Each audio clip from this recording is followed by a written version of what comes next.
cyangwa abandi bose batanywa bagendeye kuri Bibiliya ivuga ko kunywa vinyo ari ikosa, kandi Yesu yarakoze vinyo muri ubwo bukwe. Buno turi mu bukwe, muri ubwo bukwe muze kuduha verisiyo yanyu, uratwumva rwose, asangiza ikiganiro kugira ngo tubashe kubona abantu batanga ibitekerezo batandukanye. Ubutaha tuzaza tuza gutanga konkirizo cyangwa umwanzuro, niba yari isembuye cyangwa idasembuye, tugendeye ku bantu bize teolojiya, icyo baraza kudufasha. Kandi niba tagira komenti batanga, ubwo barabemeye ko yari isembuye. Ariko hari n'umuntu ujya kubona akabona avuze ati none se uranywa? Ati wonye ntago nywa, ninywera akavinyo gusa. Ariko amugani vinyo, ati ninywera akavinyo gusa. hajya vinyo idafite alcohol buraniye hano. Nje ntayo nzi, vinyo zose nzi ko ziba zifite marukoro. Noneho ahubwo umuntu wumva ko umuntu yanyweye inzoga, niba abandi banywa nk'izi nzoga za hano ngo z'amaking se sinzi mu Rwanda ngo bazita ko za gin cyangwa amawhisky. Amajini n'amawhisky bumva ko ari zo nzoga. Ariko buri vinyo yari yose akumva ngo nyine yinywera vinyo, ntago anywa inzoga, yinywera vinyo. Reka turebe hano. Hano mudufashe mwebwe mutangwa muvuga ko munywa vinyo gusa. Hano hari vinyo zifite kuba zihari ko zanditseho wenda ngo zero alcohol.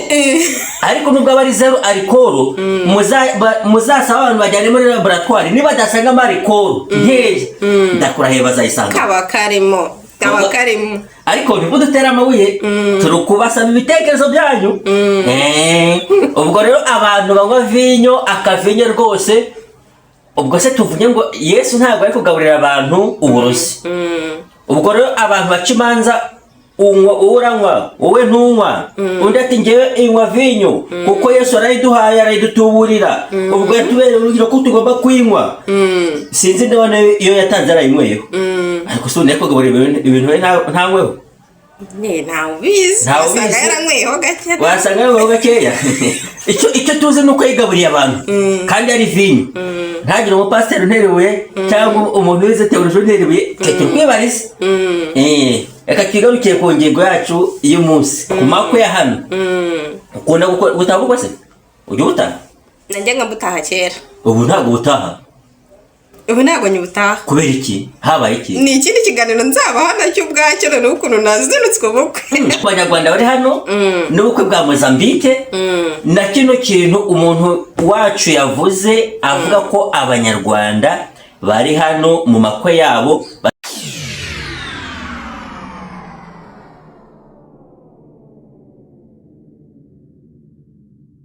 Ndabasuhuje mwese, mwebwe mudahema kubana natwe hano ku nama za Queen 31. Mwebwe mwakoze subscribe, ndabashimiye cyane. Abatarayikora namwe nabashishikariza kuyikora kugira ngo tujye tubana turi umuryango tuziranye. Abatameze neza n'ukuri ndabakomeje, Imana ikomeze ibafashe.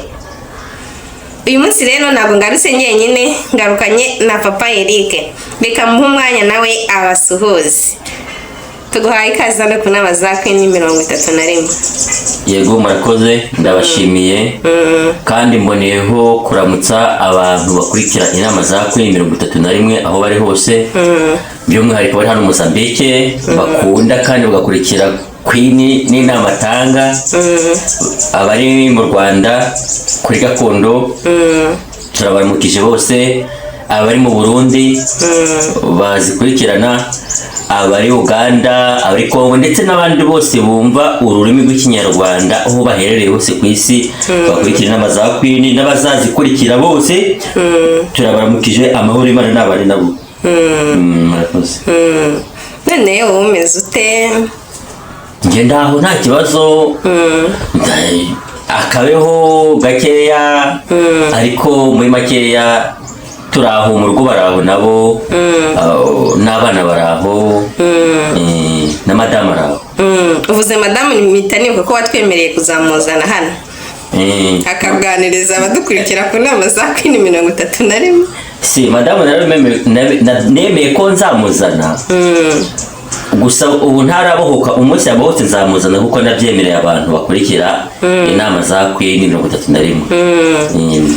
nawe niba twumva ntajya dukurikira, arabakurikira cyane kandi arabakunda.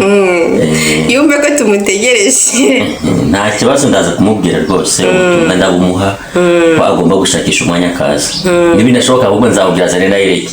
Basaza hano se mwemera abana ko baza gukora ibiganiro hano? Baza. Okay, nta kibazo bazazana. Hari ikiganiro rero nubwo ntari kwibuka ngo ni ikihe, ariko nigeze mbonaho umuntu yanditse comment avuga ngo se ko mutavuga ngo abantu bajya mu rusengero ngo bajyanye amarozi, ngo bumva ko umuntu akajya gusenga ngo ajyanye amarozi, ngo yumva mbese afite umutima yuko yakuraho umuntu, ngo ibyo nabyo bireze ngo mubigende gake. Nahise mvuge ni kwakina na Yesu. Ibyo bintu se bibaho? Nahise nanjye ndibaza ibyo bintu bibaho. Ahubwo nanjye nahise mvuga ni nzagutumira uzi iki kintu tukivugeho. Ahubwo ngewe hari uwanyandikiye ari gushira iminsi 3 no message ye. Ese ni ngombwa ko nayereka abantu? Oya, ntabwo ari ngombwa. Okay, message ye yarambwiye ngo nitwa runaka, kamazina no kwigwa avuga, ntuye Mozambique, ndasaba muzadufashe muganire ku kintu cy'amarozi avugwa mu makwe y'abanyarwanda n'abanyamahanga batuye hano Mozambique. Ndumva narekeraho ngaho. Iki ni icyifuzo cye. Ndabona iyi message yanyohereje imaze iminsi 4. Nawubwiye ko nzagerageza kuganira, ubwo mbisanishije n'icyo waruvuze cyo wagusabye ko bavuga ku bantu bamarozi mu rusengero. Gusa njye ntabwo niyumvisha niba bibaho ko umuntu ajyana uburozi mu rusengero. Ariko bibaho. Ubu se umuntu yarashatse kukwica ariko akavuga ati nyamara uyu muntu kuba duhurira, uzi ko umuntu hari n'abantu bajya mu rusengero bajyanye amarozi, akavuga ati uyu muntu duhurira mu rusengero nta handi nzamubonera, ati ubu rero ngombe mugendane nzamumuhere mu rusengero. Mu rusengero bwite? Mu rusengero umwanzi Satani afite imbaraga zikazenye. Rero niba bimeze gutyo, abatwumva baba Kristo cyangwa se abizera cyangwa uwari wese ni rusengero asengeramo, ubwo badufashe gusenga Imana yirukane iyo shitani, iyo myuka mibi iri kwinjira mu bantu, bakaba babikora. Kuko burya nta nduru ivugira ubusa ku musozi. Nta nduru ivugira ubusa, bibaho. Wasanga biriho. Icyo ngewe ndi kugira dutindeho ku ruhande rwanjye, twavuga ku cy'amakwe, ubukwe, mbo noneho tukibaza ni gute umuntu yakwitwararika mu bukwe, koko niba mu bukwe bibaho. Ese hari nge ndumva mu bukwe ho ari inkuru nanjye nigeze numva ko hano Mozambique hari umuntu batamikiye mu bukwe, ariko ntago navuga ngo bwari ubukwe bwande nande oya, ariko mu bukwe bwo byashoboka. Ariko tukiri aho ngaho wundi reka tumaze twivugire ku bukwe bw'ikana, turaza dusozereza aho ngaho cyangwa se dutanga inama. Ngira ngo icyambere ubukwe ni ibyishimo.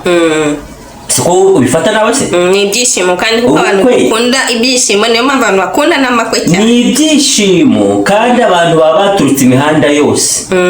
Dufashe nk'urugero muri Bibiliya, hariya Yesu Kristo yatashye ubukwe ari kumwe na mama we Mariya na Yosefu, ubwo ibinyobwa bikaza gushira. Uzi ko abantu bari banezerewe bishize, mama we aramutakira amubwira ko ngo ibinyobwa bishize, none mwana wanjye nta kintu abikoraho.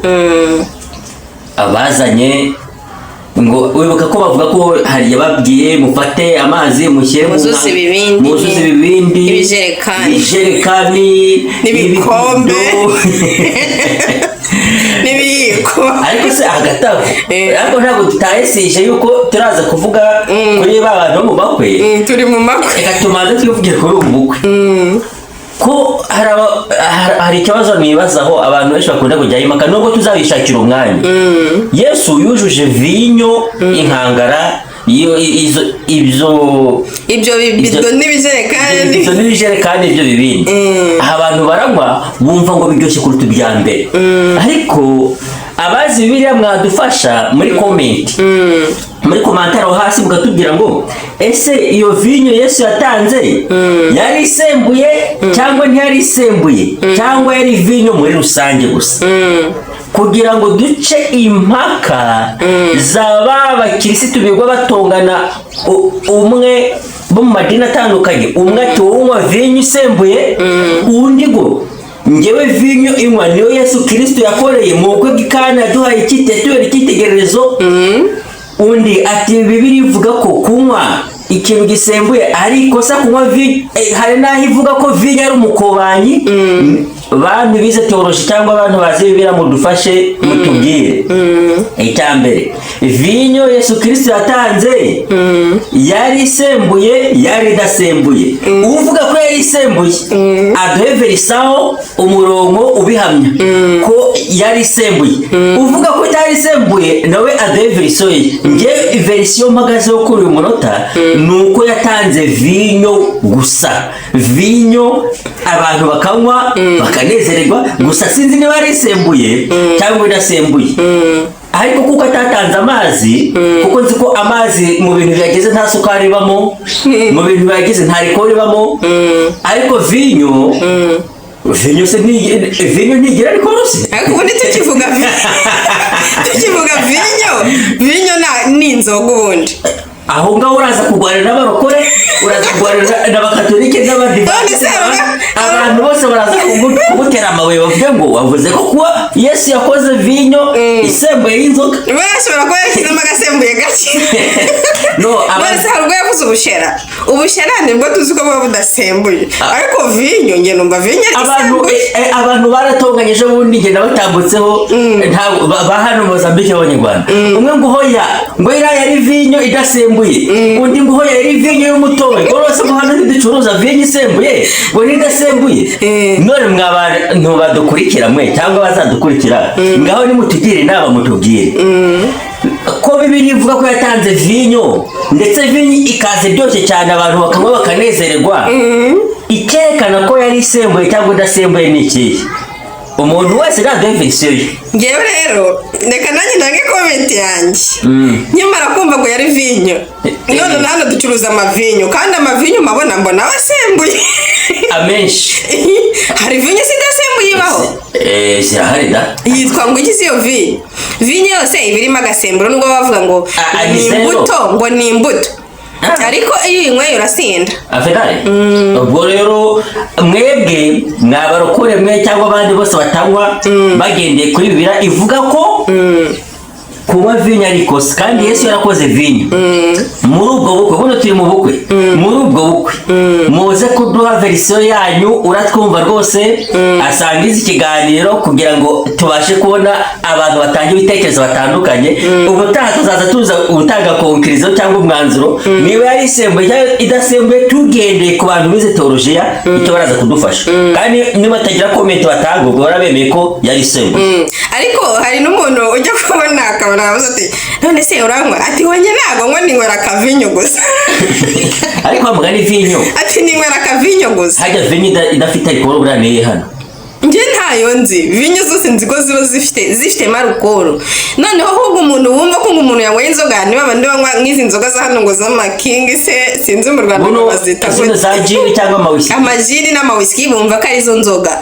Ariko buri vinyo iyo ari yo yose akumva ngo nyine yinywera vinyo, ntabwo anywa inzoga yinywera vinyo. Reka turebe hano mudufashe mwebwe mutangwa muvuga ko munywa vinyo gusa. Hano hari vinyo zifite kuba zihari ko zanditseho wenda ngo zero alcohol. Ariko nubwo aba ari zero alcohol, muzasaba abantu bajyane muri laboratoire niba badasangamo alcohol nkeya, ndakurahiye bazayisanga. Kaba karimo. Ariko ntibudutera amabuye, turi kubasaba ibitekerezo byanyu. Ubwo rero abantu banywa vinyo, akavinyo rwose, ubwo se tuvuge ngo Yesu ntabwo ari kugaburira abantu uburozi. Ubwo rero abantu baca imanza, uranywa wowe ntunywa, undi ati njyewe inywa vinyo kuko Yesu arayiduhaye arayidutuburira, ubwo yatubereye urugero ko tugomba kuyinywa. Sinzi ndabona iyo yatanze arayinyweho. Ariko si undi kugaburira ibintu ntanyweho.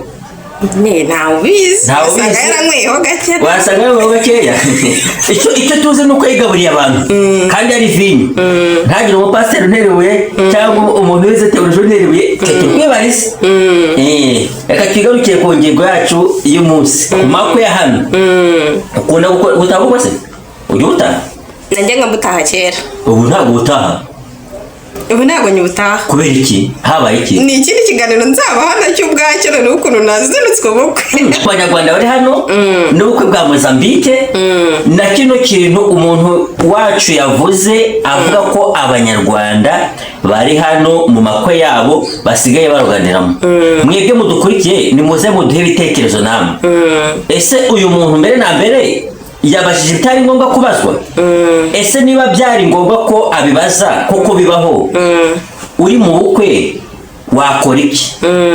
wakora iki wakwitwararika gute kugira ngo utaza wenda gusanga burya nta wundi urivugira ubusa nta wundi urivugira ubusa ku musozi utazatahuka ugasanga ucyuye akabwana k'imbwa mu nda noneho nyuma y'iminsi 3 nawe bakaza gukora ubukwe bwo gusezeraho baguherekeza ku rimbi ubwo uko icyo nahamya hari abantu benshi ntabura uruntu kandi umubaji w'imitima ntabwo ayiringanisha kandi nta muntu ukundwa na bose nta gitangaza ko mu bukwe wa muntu ufite umutima mubi yarakubuze adafite kubutwara gusa uburyo wenda hano bari seriva kuba abantu biseriva rero ahantu ntekereza ko umuntu yagukindurira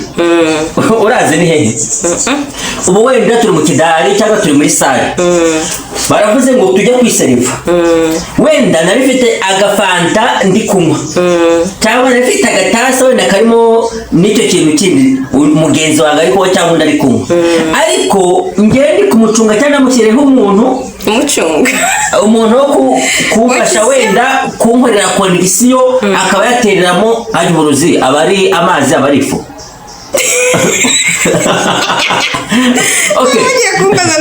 uburozi ntabwo abadukurikira bigeze babubona aho bazatubwira cyangwa babyumvanye abakuru uko bameze kuko hari abantu baburutsa uburozi hari abantu bazi kurutsa erega nanjye nzi kuburutsa ntabyo uzi kuburutsa njyewe nzi kurutsa uburozi ni uko mba nanga kubivuga cyane kugira ngo abakiriya batambana benshi bo kurutswa ariko muri make nzi kuburutsa ntagire ucurika ngo nguru uwica ntanukiza oya ushobora niba uzi ishyirwa uburozi n'uburozi ushobora kuba ubuzi uburozi uko byagenda kose ntabwo mbuzi ariko nimagina ko wenda aba ari nk'ibintu by'ibifu noneho turi kubivugira iki ubwo tugeze ahantu ngiye gufata isahani yanjye noneho nari mfite fanta wenda ndi kunywa noneho ndayifashe fanta ngiye ntayimaze siziteretse aho kandi ndagaruka cyangwa iri mu gikombe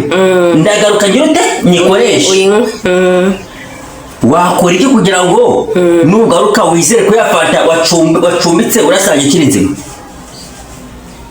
nasiga nyirindishije ukarindisha kandi aho bimeze gutyo nta muntu wizera ariko umuntu ntabwo wabura umuntu wizera jisite ariko nasiga umubwira ati usigaye ucungereye fanta nituvuga ngo ntukizere abantu uravuze wirindisha ngo waba hari uwo wizera ntuhinyure bibiliya avuga ngo uwizera umwana w'umuntu avumwe bakristo bakurikiye hano inama za kwini ntimwumve nabi namwe muzi ko ijambo ry'Imana muri bibiliya rivuga ngo ntukizere umwana w'umuntu uwizera umwana w'umuntu wese avumwe buriya umwanditsi wanditse iriya verisiyo yari yayitekerejeho uzitonde ariko se nta bantu dukwiye kwizera simbizi ayo ni amayobera amategeko ntabwo nahamya kuko nimba hamya ndaba mvuze ko bibiliya ari umubeshyi ibeshyi aho ntabwo nkeneye gucumura ngo mpamye ko bibiliya yavuze ibintu bihabanye ahubwo muri komanteri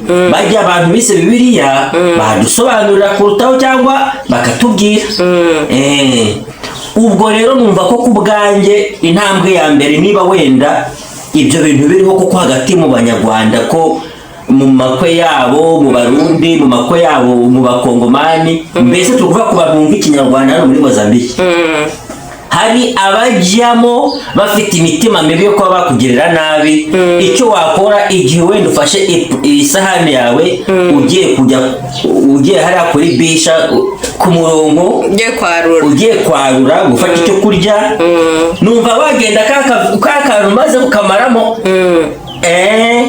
none se ubundi usize ukamazemo ntabwo wasize uteretse igikombe aho ngaho ngo noneho azashyire mu gikombe noneho uze wongeremo shako iyo ari indi ngingo ese n'igikombe wakigendana urazi igitekerezo cyiza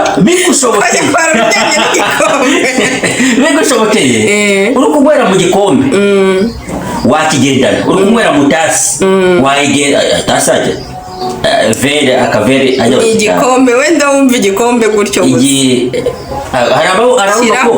arabumva ko igikombe araba ari plastique turi kuvuga kandi mu nkwe zidakora ni ikirahure nono ni ikirahure harakaba amakwe amenshi abarimo bakoresha amavere ibirahuri none icyo gikombe wagitwara se none se ingeno bimeze gutyo nahitamo kunywera mu gacupa gatoya ka fanta ukayugenda na gacupa bakafata nk'umuturage nagwere mu gafanta nta kibazo cyangwa se nkasiga nyimaze mu tasa muri ako gakombe muri ako kaveri nagaruka none nafungura nkawera ku icupa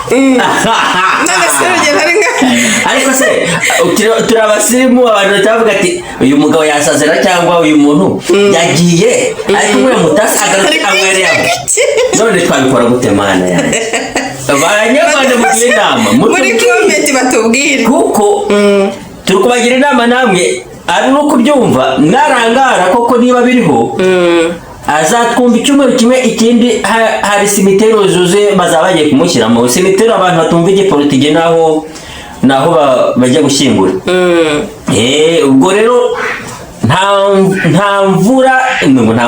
nta mvugo ivugirwa ubusa uko byagenda kose icyo kintu gifite kuba kiriho banyarwanda rwose ariko nanone reka twigaye kuko ni umunsi w'ibirori ni umunsi wo kwishima kuko nubwo baba wanga umuntu ni ngombwa ngo ujye kumushakishiriza no mu bukwe kuko mu bukwe ahubwo mu bukwe niho hantu heza bari bukubonere kuko abari buvuga ati ibyo byose mu bukwe hariho heho kurya hari bubeho kunywa ubwo rero urumva n'ahantu heza mbese umuntu yakubona ntabwo wahatiriza umuntu ngo nyaboneka mwese mu nkunde cyangwa ntimunkunde kandi ntiwamenya ngo gukunda ninde utagukunda ninde kuko abanyarwanda bari hano najya muhura gusekera ahubwo upanga cyane ni ugusekera cyane none ko tutari maro turi mu mitima se uzamenya noneho ugukunda ari uwuhe by'ukuri ntabyo uzamenya hari n'igihe ubuzi ngo umuntu ni inshuti yawe kandi inshuti yawe kandi yumva utabaho kandi ari kwiga afite gahunda none se tuzabaho none tuzasabana nanone ntabwo bikwiriye gusabana ni ngombwa kugira inshuti n'abavandimwe ni ngombwa ariko ubwo bisaba kubaho nk'inuma inuma si yo nyoni igira amakenga cyane se inuma igira amakenga ku buryo inuma ifite kuza ikakuza imbere igatora akantu ijisho rimwe ritora akantu irindi riri kugucunga iyo ukoze kuvoma gatoya ukinyeganyeza gato iba yakubonye wayagurutse kare nitaraguruka uzagerageza gukora hasi uzajya kurangiza kuzamura ukuboko utakiri kuyibona aho ngaho niyo mpamvu bavuga ngo nimugire amakenga nk'ay'inuma inuma ni inyoni nziza ubwo rero icyo twabasaba ngiye cyo numva ni uko aho bimeze gutyo uko byagenda kose mu buzima busanzwe tugomba kugira amakenga ariko kandi ikiruta byose urukundo ntabwo baruhatira mu bantu icyo mpamya abanyarwanda bari muri Mozambique harimo abeza bafite imitima myiza batanorota kuba bakora ibyo bintu ariko harimo n'ababi kubitekereza gusa harimo n'ababi byose ntabwo abantu babibereye mu maduka abyuka ajya Zimpeto ava Zimpeto ajya kurangura ahandi wenda abantu turangura hatandukanye agaruka mu duka avayo wamubwira ngo ibyo bwacya noneho ubwe yakumva tuganira nka gutya ahubwo nabonye umuntu wese ko muganira ibyo bintu kuko ngo bibaho mana yanjye uzi ko ari ikiganiro nkwemereye tuzakora ikiganiro hari wavuze ngo ese koko izo nzangano nayo macakubiri bajya bavuga ngo birahari koko bati kuko ngewe ngera hano igihe cyose mba nibereye mu kazi imva mu kazi njya kurangura nkava kurangura njya mu rugo nkava ku cyumweru nkajya gusenga ntaho yabimenyera ariko nshuti bavanye bamudukurikiye nshuti zacu rwose ibyo bintu biriho ndi umugabo wo kubihamya mfite gihamya yabyo ni nzabibaha mu kiganiro nzakora mfite ingero 3 nzabaha ubu ngubu muzitegereze mfite ingero 3 nzabaha ariko umuntu wibera mu modoka ntazumve ko ibyo bintu bitabaho biriho kandi bireze cyo kuri cyo ntari mpamya cyane n'icyo cy'amarozi aho umuntu afite ko yabujyana mu rusengero rwose mana cyangwa mu bukwe mu rusengero n'ahantu nubaha cyane imbere y'Imana n'ahantu nubaha cyane noneho mu bukwe bwo hari biroroshye rwose mu bukwe bwo hari amakuru abari asekura mu bukwe bwo biriho mu makwe nyaboneka tugomba kuyataha twese tukataha twishimye ariko kandi tukayataha tumeze nk'inuma dushishoje ducanye ku jisho kuko ntabwo uzatandukanya ngo yarankunda kuko ari kundamutsa aseka cyane ntabwo uzatandukanya ngo yaranyanga kuko atavuze atarandamukije cyangwa ambereje umukono gusa ikiza bitandukanya bizwi n'Imana nireba ku mutima yonyine ubwo rero inshuti bavandimwe ndumva twagakwiye kuba maso twagakwiye gutahiriza ku mugozi umwe w'urukundo nicyo cyari gikwiriye kuko ariko se ubundi hari ikibazo nibaza iyo umuntu arusa umuntu agapfa we yunguka iki nta na kimwe aho ari burare ntubura harara byaba yaryaga ntuburi abasibye icyobo cye icyawe gisigara cyasamye kigutegereje kuko uwavutse wese abyemera atabyemera twese turaba genzi nanjye bawe twese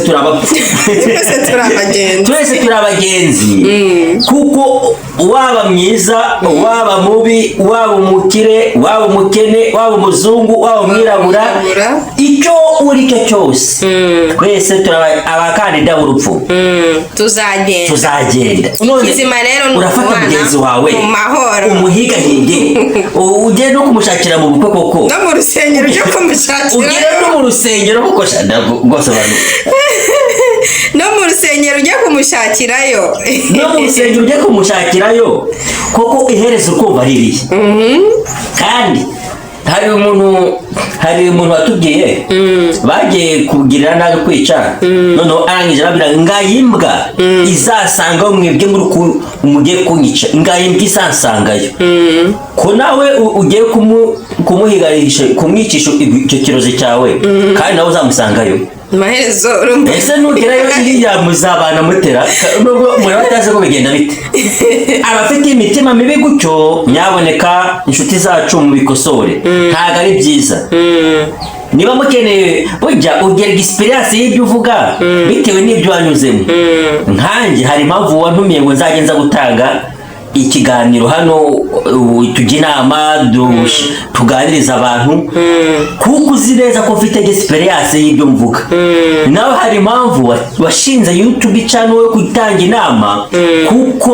utanga icyo ufite buriya uko byagenda kose kuko isi umuntu ataba senateri afite imyaka 30 ko bidapfa kwemera afite imyaka ubisaba kuba ufite experience dora ihagije ku myaka 45 nese bagendera ku myaka yego kuba senateri mu Rwanda ziko ari imyaka 45 hasi yawe ntabwo bapfa kukugeraho nese kugira ibitekerezo cyangwa se ubwenge kuba depite byo imyaka myinshi kuba depite biremerewe yewe menya ku myaka 18 wameye kuba abadepite w'urubyiruko gutyo kuba meya ni ibintu byemewe imyaka yayo yose yo gukura ufite kuba perezida ni 35 ku tegeko nshinga ry'u Rwanda menya ko rigana ariko kuba senateri please nisaba kuba ufite inararibonye ubwo rero inararibonye ni wa muntu uba ufite byinshi yanyuze uko byagenda gusa cyangwa yarabonye byinshi ko warize ujijutse kwiga hari kwigishwa n'isi cyangwa ukigishwa n'amashuri ukagira ubumenyi byose ariko nge hari igihe ushobora gusanga mfite imyaka 20 ugasanga mfite inararibonye risumba umuntu ufite imyaka 40. mu buzima busanzwe kugira ibitekerezo byimbitse ntabwo bisaba kuba ufite imyaka myinshi cyane kuko hari abantu basaje batari sage n'umuntu mpanga, hari abantu basaje batari sage, hari abantu baba bakiri bato ariko bafite ibitekerezo ariko kandi experience de la vie akenshi ituruka mu buzima wabayemo cyangwa ibyo wigiyemo. Isi n'umwarimu mwiza rero niyo mpamvu umuntu atazumva utanga inama akagira ngo ntabwo ufite ibitekerezo. Mbivugiye iki kugira babandi baguhakanya cyangwa bakamakanya ku kintu navuze azageza na verisiyo ye, kuko njye niba mvuze ikintu cyambayeho n'urugero wowe ukavuga ngo ntabwo bibaho se uri kumva mbese biri guhura. Hari impamvu rero gusa kuri iki cy'amarozi ni umuntu azaha igitekerezo ngo tukiganire kugira tubashe kugira abantu inama uko bakwitwararika nubwo tubuze uko babitwara. Twageze ku gikombe tubona utagifata ngo kigendane ugiye nko kwarura, tugera ku icupa tubona utahinduranya ibyo uri kunyweramo. Baraduha ibitekerezo, ubwo nawe nyaboneka muze kuduha ibitekerezo mukurikije uko mwumva iyo situation kuko nibiriho uko umuntu yakaba yakwitwara, kuko ntabwo twabona gusabana tuzasabana ko indisi irangiye, ntabwo twabona kugera mu bukwe ngo dufungure ngo tunywe, ibyo tugomba kubikora. Ariko kuko ngira ngo umuntu ntabwo barimo ari kuvuga ngo bamutere oya, ngira ngo bagutegera mu kurya no mu kunywa. naho so bijyana mu rusengero bwawe burahari n'ibiterano wenda umuntu agutera mu rusengero kuko ariko umuntu yarabibajije muri comment nako yarabivuze nta nubwo yabibajije, yaravuze ati ibi bintu mu rusengero bibamo, umuntu akagenda mu rusengero ajyanye amarozi. Ariko se nubwo tudashaka kugira ngo tugire dukomeretsa, sinabonye hari hano Mozambique abantu basengera ntagire nyumva nabi nuko nabibonye niyo video ndayifite, ntago shaka kuvuga itorero ni hehe abapasiteri bari kugwana bafatanye mu mashati umwe ari gukubita undi ibintu bikomeye cyane hano mu rusengero hano Maputo. Ntago turavuga amazina atagiye kumva nabi, ahantu mbibonye hano habiri hatandukanye bose koko kandi hari ahantu nabonye nanjye numvaga nazajya kubabera umushyitsi mbona bagwanye numva benshi intege.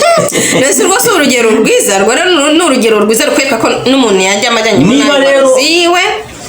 Niba pasiteri agera hagwana n'undi mupasiteri mu rusengero imbere y'abakristo abakristo bagakubitana intebe, ubwo ndikumva ntabwo ibyo nakomeza kubihakana uko byaba.